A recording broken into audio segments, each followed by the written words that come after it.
Hey everyone, it's Thursday, October 1st. Today you are going to practice your choice of details and sensory details that you learned about yesterday. So what you need to do after you're done checking in on campus and doing your journal is you need to come over here and click on one of these. So you can either do descriptions about candy, dogs, cars, or the sky. You only have to choose one option.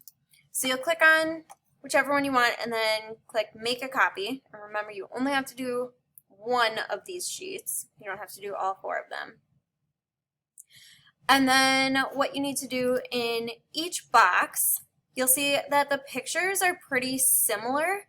So your goal here is to describe this and be descriptive enough and use enough sensory details so that somebody who, if they had these descriptions all mixed up, they would be able to match the right picture to the right description. So we're going to do a little sensory detail writing practice. So describe in detail each one of these pictures and make them detailed enough that somebody would be able to tell the difference. When you're finished, you can turn it in whichever hour Dropbox you need to drop it off in, and then you are done for the day. Make sure that you have all of the work from this week ready to go so that next week we can start talking about dialogue and conflict, and then we'll get ready to start writing our narratives. Have a good day, guys.